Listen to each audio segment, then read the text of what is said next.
This meeting is being recorded.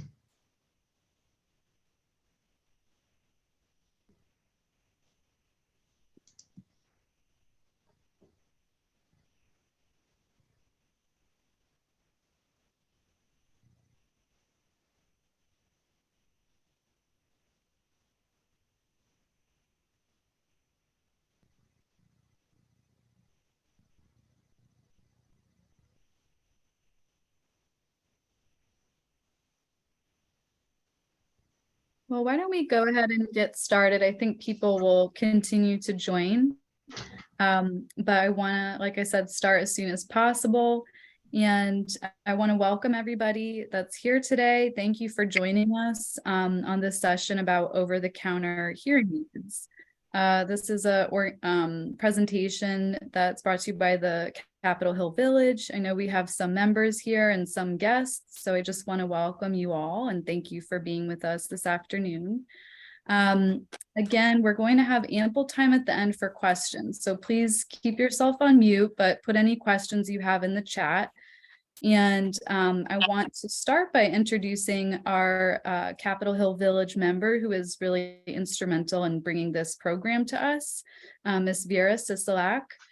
She's a member of the Capitol Hill Village Advocacy Corps and a former member of the Capitol Hill Village Board. So I'll let Vira take it from here. Okay, thank you. First of all, I want to say what we said in the notice, and that is that nobody from Capitol Hill Village staff or Russ or me are experts in hearing. We're not audiologists, we're not trained people. We're just people who know about hearing aids. Russ and I have both worn hearing aids for a substantial number of years. Russ now has one cochlear implant, and I now have two, one in each ear. So bear with us. What we're trying to do for you is give you practical information as to what you can do about these over-the-counter hearing aids and perhaps how you should go about doing it. First, I'd like to introduce Russ. Russ Misheloff is the past president of the Hearing Loss Association of America. It's DC chapter, which I'm a member of, and they're quite active. Russ is currently on the executive board of that organization. The chapter provides support to members, information on communication strategies and assistive technology, and outreach and advocacy. Since Russ is very interested in all these concepts, he keeps current on new technology, social, professional, health, and psychological implications of hearing loss, and personal strategies that all persons with hearing loss can use to help live full and rewarding lives. So today, Russ is going to talk to us mostly about over-the-counter hearing aids, and they just became available in October, so it's a new thing, and we're very excited about it. Okay, Russ. Thank you, Vera. Thank you very much. It's a pleasure to be here, and thank you also, Megan. Let me share my screen, which I'll be talking from.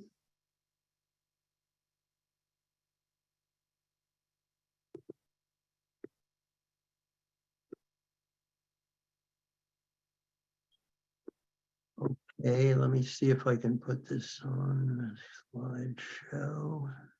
Good. Okay. Okay.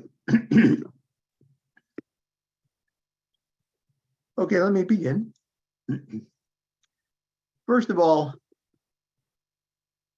what are we talking about when we talk about over-the-counter hearing aids, and what are we not talking about? First of all, Over-the-counter hearing aids are hearing aids. As the name implies, they are medical devices. They are procured through hearing professionals, cleared by the FDA, that's the Food and Drug Administration, as being safe, effective, and usable by consumers without involvement of professionals, you know, and they are hearing aids.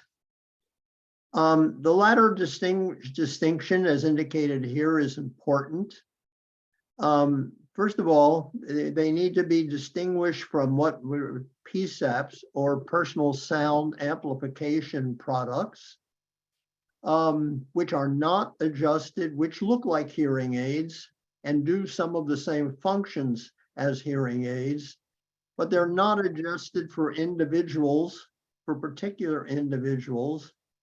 And they could be dangerous if, you know, if improperly used.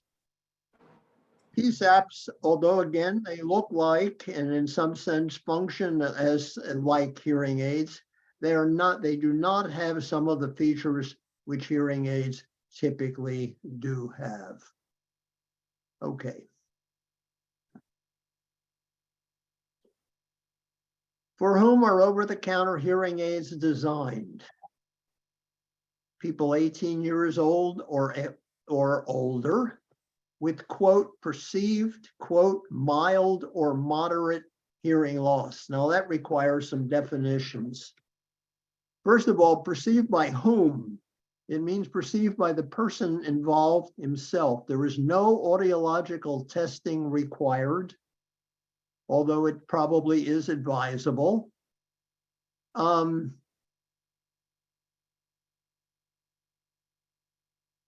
it's you know, and they're particularly advisable because for other things, people commonly underestimate the severity of their hearing loss, sometimes quite substantially. Okay.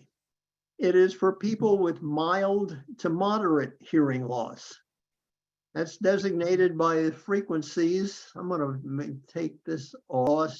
Excuse me, hearing aids, as indicated, are designed for people with mild or moderate hearing loss, and I think that requires some definition. Perceived by whom means the person with him or herself. No audiological testing is required.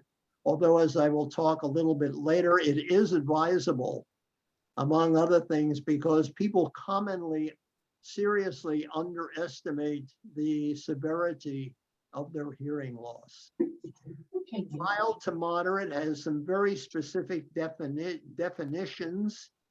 And as you can imagine, it relates to the severity of your hearing loss. Mild is, as it indicates, moderate. Your volume is going down. Your voice is. Sorry? We were losing his voice. It was going down. It was lessening. It was. Okay. I will. Can you hear me now? Yes, perfect. Okay. Mm-hmm. All right. Let me go on. So, absent testing, how do you know if you are, or a friend is, a good candidate for over-the-counter hearing aids? You can self-appraise. Typically, a person with mild to moderate hearing loss can hear fairly well in quiet settings, but have difficulty in groups, have difficulty when there is noise on the telephone, have difficulty hearing children, having difficulty when, with the volume of a TV. You may need to turn it up to a point where others who are not experiencing hearing loss would find that uncomfortable. So you can self-appraise. You can also test yourself outside an audiologist's office, online or with or with a phone application. Professional testing, however, is better. There are several difficulties with self-appraisal. Many people don't recognize their hearing loss at all, or as I indicated a moment ago, seriously underestimated severity. I hear people in some settings, sometimes people mumble, and frequently people don't know that they're missing things just because they don't miss them, because they do miss them, they don't hear them. There are difficulties with some of the hearing environment, which makes it difficult to self-test. And without professional testing, there are two important problems. First of all, testing typically will indicate not only the severity of hearing loss, if any, but also some of the causes of the hearing loss. And absent that, you don't know what is the cause of your hearing loss, and that can be important in determining how to treat it. There is also the point that the most important, most common source and reason for hearing loss, so-called sensorineural hearing loss, which is the most common, is very often progressive. And therefore, it's advisable to have a baseline for your hearing loss so that it can be compared and you know whether in fact it is progressing, as is very often the case, as I say, with this type of hearing loss. Some red alerts. Over-the-counter hearing loss are not for people experiencing pain, discharges from their ears, or vertigo. If there are noticeable differences in hearing between one ear and the other ear, that is a reason also, for getting, some testing and not to rely, on over-the-counter hearing aids. And lastly, and importantly, it's advisable, particularly if you have sudden hearing loss or a rapid deterioration in your hearing ability. That's something where you do need to consult with professionals quickly. For sudden hearing loss, you need immediate attention, and that's critical. It sometimes can be reversed or partially reversed, typically with steroids, but that usually requires some fairly early interventions. That's not something you mess around with for any period of time. Another important consideration, over-the-counter hearing losses, it indicates, are set up and adjusted by the user, often with the use of a smartphone app or software. The instructions should be included with the device. There may be some additional help available, and clearly the introduction of over-the-counter hearing loss has created an opportunity for audiologists to offer support that has not heretofore been a major portion of their practice. But unlike prescription hearing aids, with over-the-counter hearing aids, the role of the OTC, of the over-the-counter user, is central.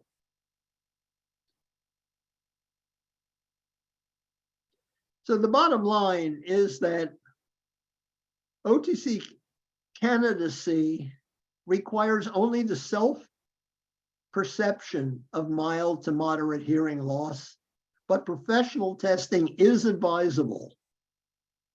And consider whether you are comfortable with playing the central role in setting up your hearing device. They're not always simple to do.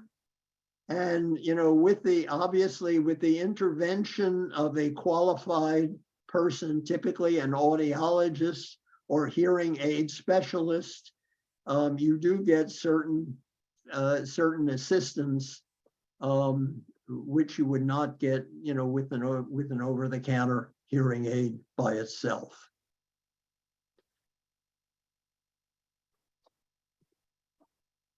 The Food and Drug Administration, or FDA, established regulations which clears devices for sale as over-the-counter hearing aids based upon their safety, efficacy, or effectiveness, and their usability by people who do not have specialized training.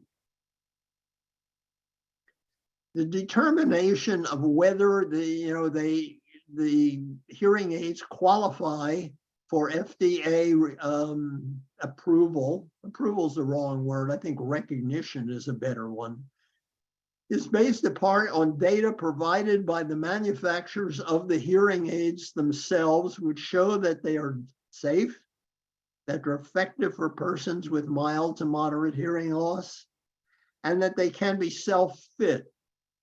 Fit, incidentally, means not only physically fit. I mean, not only are they comfortable, they don't fall out of your ears and such, but they are appropriately programmed for your level and type of hearing loss, and that they can be used, and they can be set up and regulated by the person without specialized training.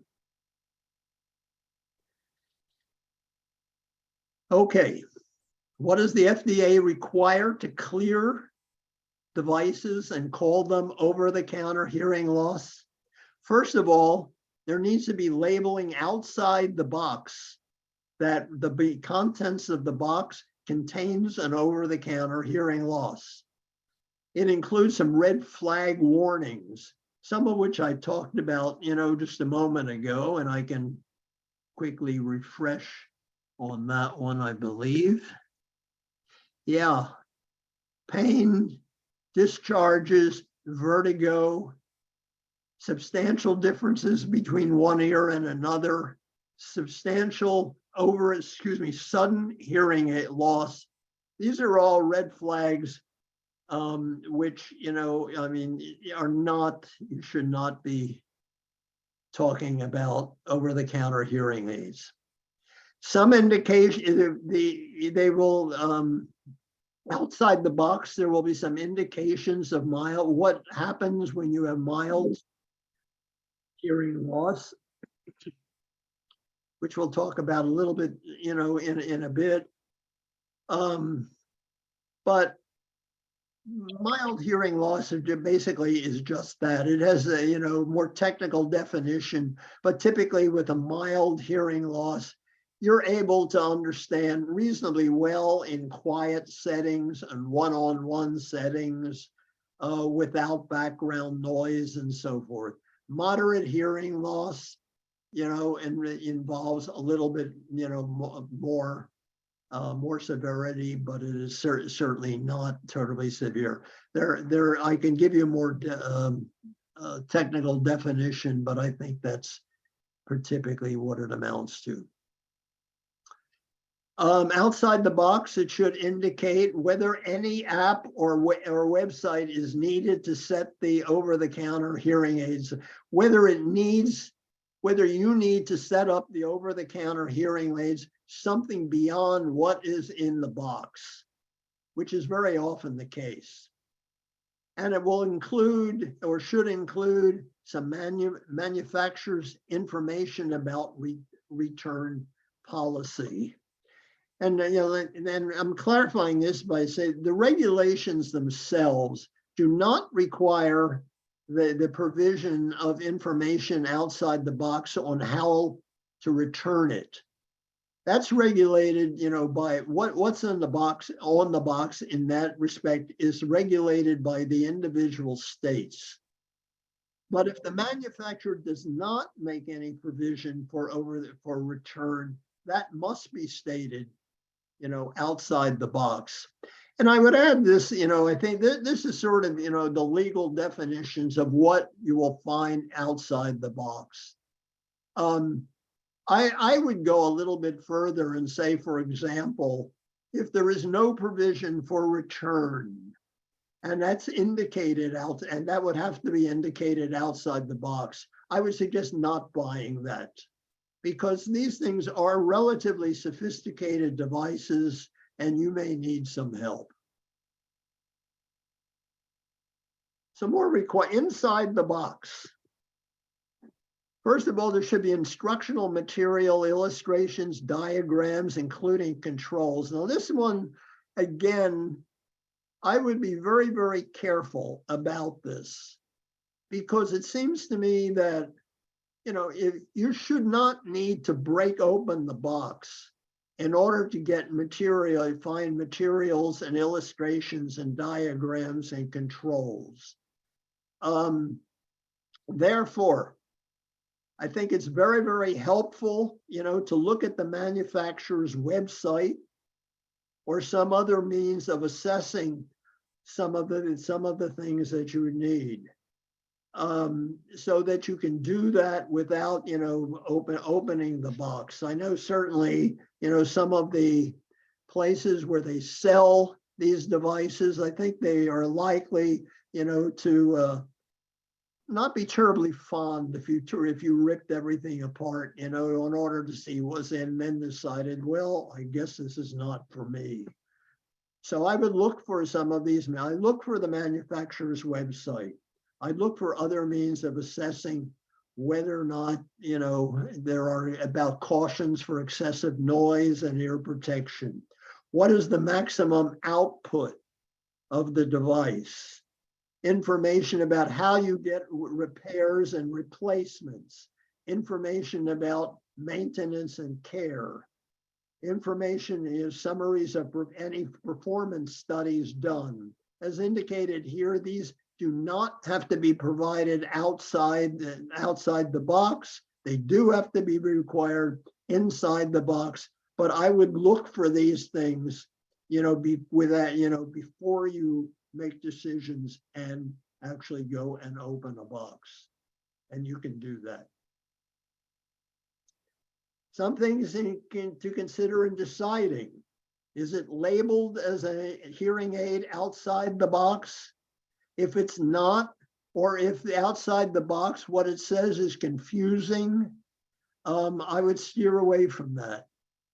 It should be labeled outside the box as an over-the-counter hearing aid. It could be labeled as a self-fitting hearing aid. That's also acceptable. That basically means that you as the user are primarily responsible, but that should be outside the box. Is there a trial period, a period during which you can return the device, no questions asked? If so, how long is it? It should be at least 30 days.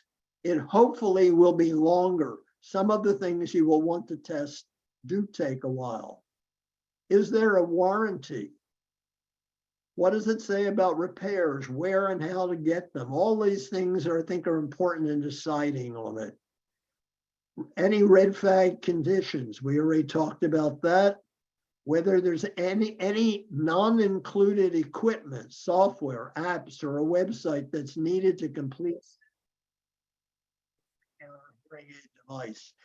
That's not to say that these things are, actually these things are very, very useful, but you need to know that before you buy it. You need to know what, if anything, in addition to what's in the box, you will need to set it up and operate it correctly. And is the instructional material clear? And are you comfortable with that? And does it include features that you would want or features that you need, including directional microphones, a telecoil, noise suppression, Bluetooth, and other things? We can talk about these, a little bit later, but you should know, in advance of whether or not these features are included. Where you get over-the-counter hearing aids, well, they're only now being rolled out. It began in the middle of October, so they're still new. They should be available. They probably are already in some of the big box stores, in some pharmacies. they will or may already be available in consumer appliance stores. So they should be easy to find.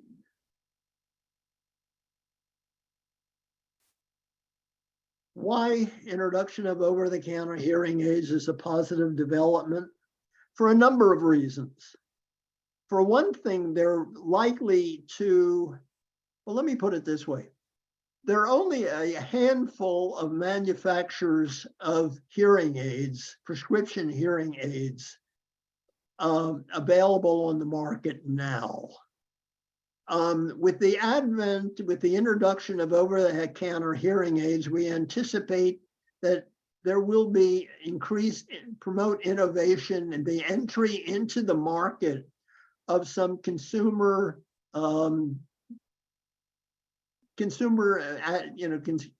organizations that will want to introduce these. So it will promote innovation. It should result over time in some reduction in prices, including the price actually of hearing aids, of prescription hearing aids. And that's just because over-the-counter hearing aids will become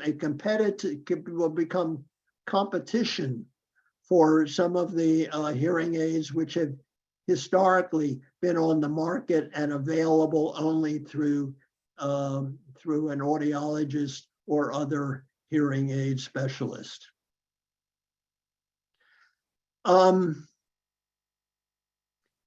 And it will certainly make the process of getting appropriate hearing treatment for hearing loss easier.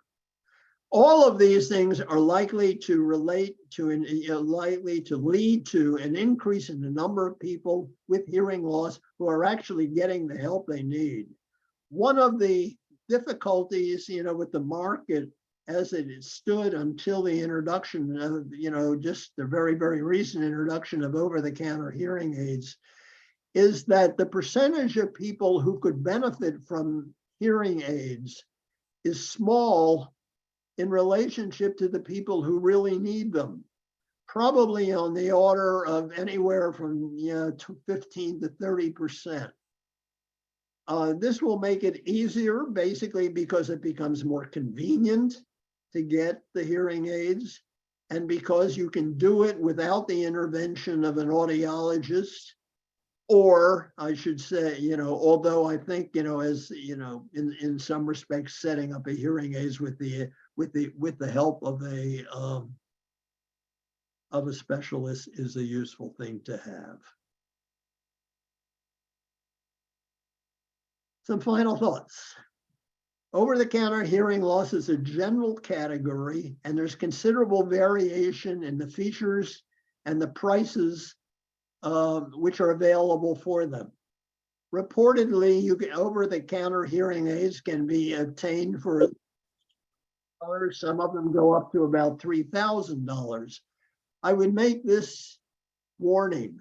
I'd be very careful about those at the very low end of the range, and look very, very carefully at material, including looking at the, if you can't, if you need to find some of the materials which are typically inside the box, go into the manufacturer's website, consult specialists, because they may not include really what you want.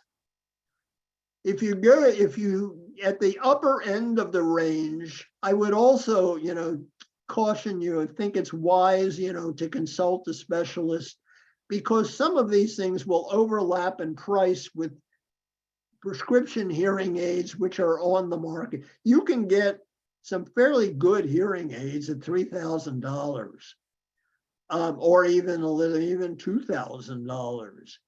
So I would be, I would take a look carefully at what you're getting for the price at which you're getting it. So both at the lower end and the upper end of the range, there's some homework, I think to be done. And that was the second point. Let's say you may need to help. Consider audiologists, consider communities of people with hearing loss. including prominently HLAA, that's the Hearing Loss Association of America. There are local DC and DC area chapters. I am a member. There is also ALDA is the Association for Late Deafened Adults. It's a good organization. They don't seem to be as active in the DC area as I wish they were. You can get a hold of them online and talk to some very knowledgeable people, but they don't seem to have the same presence as HLAA does, at least in this area. And just this note here, audiologists. Over-the-counter hearing aids may well result in some important changes over time in the business model of audiologists. Some already are adapting to the advent of over-the-counter hearing aids. Some recognize that providing support for people purchasing over-the-counter hearing aids represents a new opportunity. Some of them, I would have to say, look at over-the-counter hearing aids as a threat. And it's important to make that distinction and know, and through your interviewing, if you will, with potential audiologists, make a determination of whether they are really going to be helpful for you with an over-the-counter hearing aid. Some useful materials to look at. These are some of the things that I've been looking at, in part, to develop this presentation. Tom Power's webinar, which was done for the Hearing Loss Association of America, but it's available online. A couple of things, from the Washington Post, which appeared, coincident with the advent in mid-October of over-the-counter hearing aids. And these are actually pretty good. AARP has a pretty good article in the October 2022 bulletin. Gary Guthrie's piece, in Consumer Affairs, which actually just came out, Amazon clamps down on rogue OTC hearing aid sellers. He makes the important point. He may have, he may be a little bit too worried about it. I don't know. About the possibility. The problem, I think, is that he perceives, and to some extent, I think he's right. Over-the-counter hearing aids are regulated by the U.S. Food and Drug Administration. The Food and Drug Administration, however, does not have a police force. It has put down some regulations for over-the-counter hearing aids, which I summarized a few minutes ago. But it really doesn't have it really can't, with its own devices, enforce its regulations. So there is the worry, and he shares that here, that some people will portray what they have, what they're selling as an over-the-counter hearing aid when it doesn't really meet FDA requirements. I think it's an important point to bear in mind.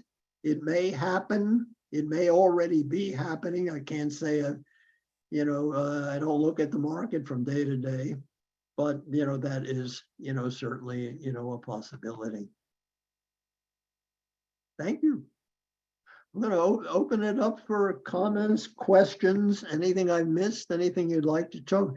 I'd appreciate it, Megan or Vera, if you could, repeat the questions, because I may have difficulty seeing them. Yes, we can do that. And I think Judy's also going to help me out because we have quite a few questions in here. Okay. So I'm going to try to start from the beginning that we got earlier. I think you may have already answered this, but what stores are good to buy the over-the-counter aids? I think you said stores like pharmacies, Best Buy. So that can be found in the presentation already. I'll just make the one, they're being rolled out now. These are quite new. And I suspect there will be more more outfits that offer them, but these are the general categories that, that would likely have them. And following up with another question, sort of related to that, do you know, Russ, if anybody is building out a model where they plan to have audiologists on site or anything like that? Or is it really going to be like a, like a drugstore where you just go in and the pharmacy may or may not be able to help you? I would doubt that my inclination is to feel that a pharmacy will not be able to help you much. Mm-hmm. I mean, and a Best Buy, or other big box type store, which sells virtually everything under the sun, is unlikely to have people on staff who are going to be able to provide much help. You need to look for assistance. And you can look at the devices, the manufacturers' websites might be very helpful, and consulting with the manufacturers, is very often fine. If that doesn't work for you, or if you are confused by what they are putting in their website, then I would look for some further help. Looks like Rachel Hecht may have to clarify their question. It says, how do we know that we're the right age? Or Rachel, can you clarify that question? I'm not sure if I'm understanding what you put in the chat. Yes, I can. I was asking, if we go somewhere, how do we know that the salesperson is giving us good help? And by good help, I mean knowledgeable. I'll give you an example. People have told me that Costco is a good place to go for a hearing aid. I haven't gone there yet. If I go there and I interact with a salesperson, how will I know that the person is knowledgeable and helping me?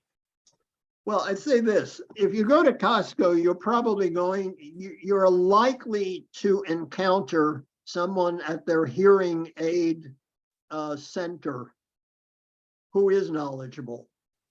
They employ a few audiologists.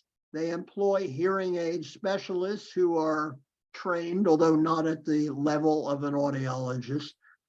There, I would have some confidence that the information you're getting is useful.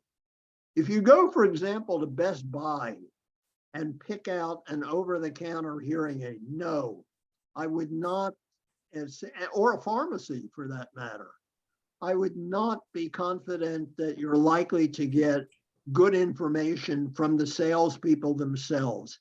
And that's one of the reasons why look outside, find information about what you're interested in outside the box, and consult, with an audiologist, consult with the manufacturers, and so forth.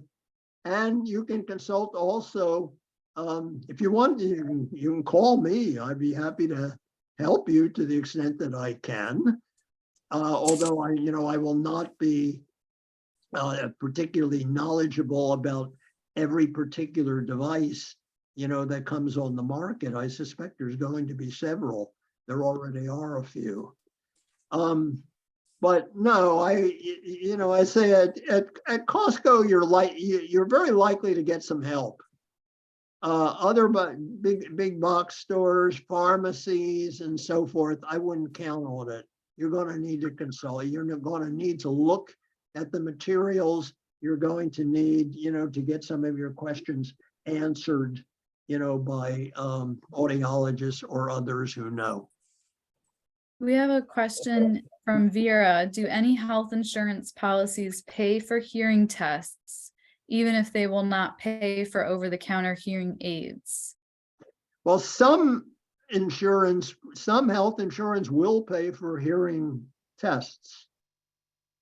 Some of them will pay actually part or whole for hearing aids. Mine will, in part. Mine will pay $2,500 every 3 years. Quite a few of them will not. You're going to need to look at your policy and find out. Another question we have is, are there recommended sites of audio testing? Also, if purchasing an over-the-counter aid, should we look for a facility with an audiologist or trained professional on site? I think we may have answered part of this, but there's another part too. Should we look for a facility with an audiologist or a trained professional on site to assist with the selection or installation process? And do you know if Consumer Reports or Washington Consumer Checkbook is evaluating these aids? I'm not sure whether I'd be surprised actually if they're not, but I haven't checked them recently. You know, my suggestion, if my suggestion is you do a good deal of homework, on the device before you consult, with any kind of a professional. Take a look at the materials. Go to the manufacturer's website. I'll get that right yet. Consult with people with hearing loss. Do that, because the advice that you're likely to get from people, for example, who are selling a particular over-the-counter device, a particular manufacturer, is that going to be objective? Maybe not. Maybe not.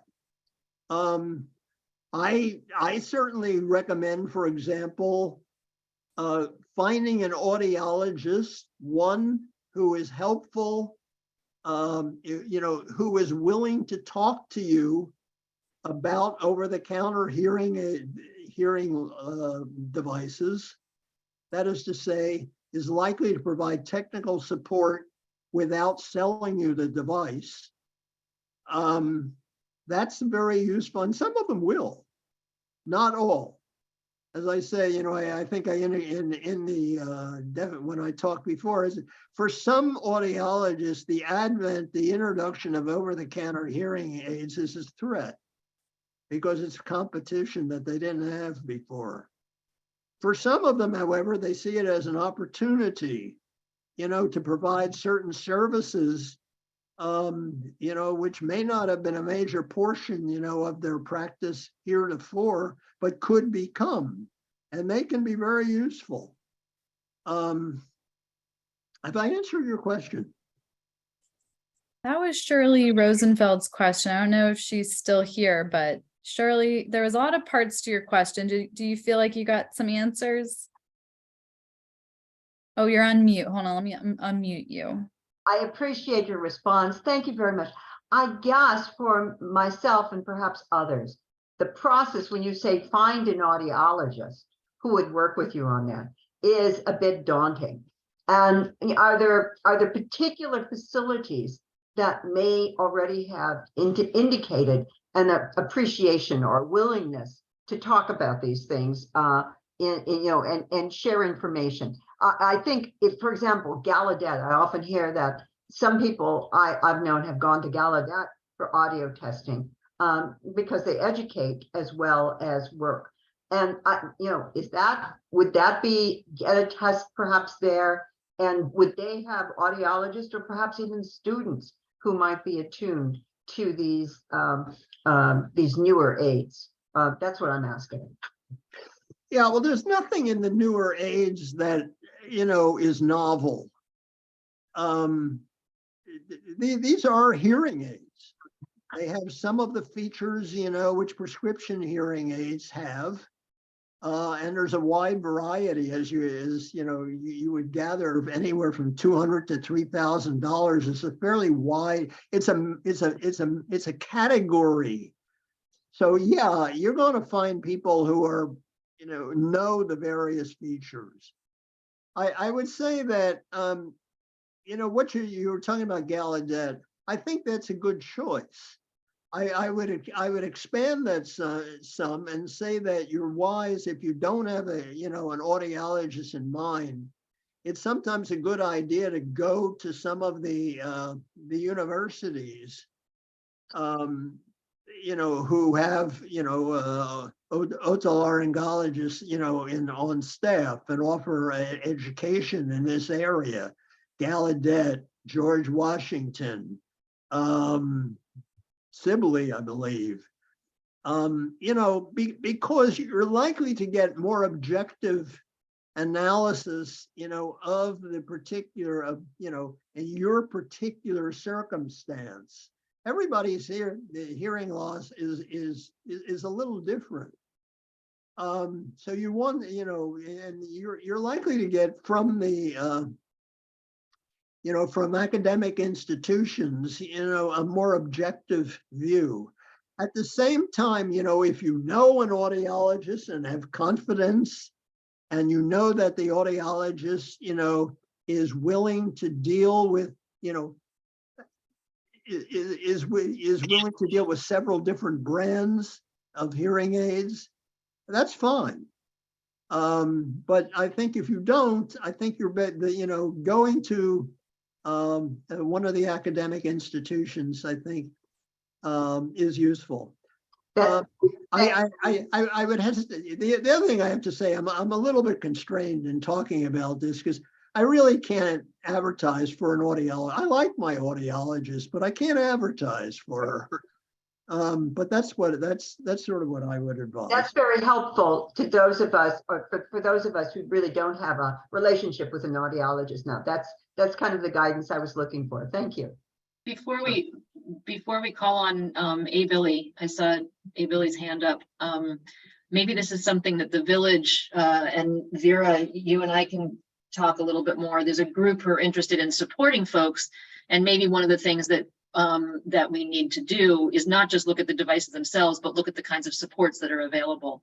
So we'll keep that on our agenda. Yeah, my apologies. That raised hand was accidental. Oh, okay. I suffer from tremors from Parkinson, and as I was trying to get to the chat, I must have touched it. Sorry.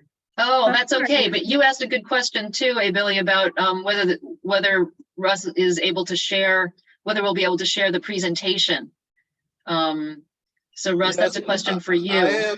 I have several friends that are hard of hearing, and I would love to share this with them, and including I have a partner that mumbles, so I need hearing aid so I know what he's saying without keep saying, "What did you say? What did you say? What did you say?" And after the third time, I just go, I certainly have no problem, with sharing the presentation. And I believe this is being recorded. Yes. As well with I assume with the captions.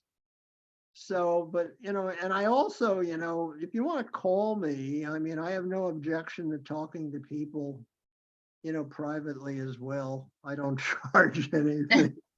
That's so generous of you. There's a couple of other questions that I see on here that we haven't mentioned. Can you mention, are there any known manufacturers of hearing aids that you would recommend? So if people wanted to start looking on websites for what over-the-counter products might be available.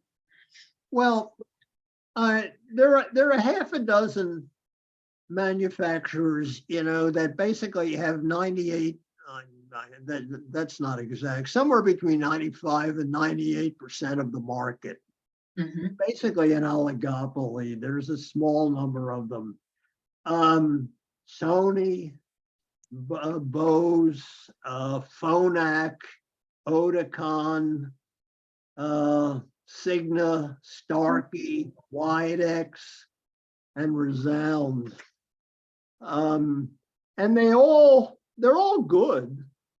And that, they're fine. And I'm sure that some of them are going to want to, well, I don't know. I mean, they may come out with devices that they want to call over-the-counter hearing aids. I don't know. And then one last question. I know you talked earlier about the sound amplification devices. But you gave us a lot of detail about what the over-the-counter hearing aid devices will look like in the box and what it'll say on them. How are they distinguished from the sound amplification device? Well, for one thing, in terms of their physical appearance, they may not be distinguished at all. They may look quite the same. And yeah, I mean, I think it is important. But PSAPs, or personal sound amplification devices, cannot be sold as hearing aids. Now, that's not to say that some people with hearing aids don't buy them, because some people do. I mean, they're just designed for, I think the classic illustration is a hunter who wants to be able to hear very quiet sounds in the woods. May get a piece of who's hearing, I think, if an audiogram is done, his hearing would come out as quite normal. That's presumably what PSAPs are designed for, people with normal hearing. They are, however, if you look at, some of the advertisement online has been a bit misleading. And certainly because PSAPs because hearing aids are expensive, PSAPs are generally less, and some people have bought them, for purposes of, treating their hearing loss. They're not advisable for a number of reasons. Most importantly, because they're not really designed with particular individuals in mind. They will amplify sounds, but not necessarily amplify the sounds to the degree which you need for whichever frequencies, whichever pitches you have difficulty hearing. So they can be, for people with hearing loss, I mean, they can be dangerous. But physically, if you look at them, they look pretty much the same. And the technology isn't all that different either. Yeah, basically what they do is amplify, which is certainly one of the major functions of prescription hearing aids. Thank you. I think that wraps up our questions in the chat. I know Vira and Russ said that they could stay a little bit past 4. So if there's any final questions, those who want to stay on are welcome to. But again, I want to thank you all for being here and sharing your important questions. I think it's been a really informative session, and definitely a big thank you to Russ and Vira. I can stay online if you wish. We'll see. I think it seems like most of the questions got answered, but if there is no more, then I think we can end it here. But if anybody does have any final ones, feel free to unmute. I'll just mention real quick, Megan, that the recording should be available within probably early next week.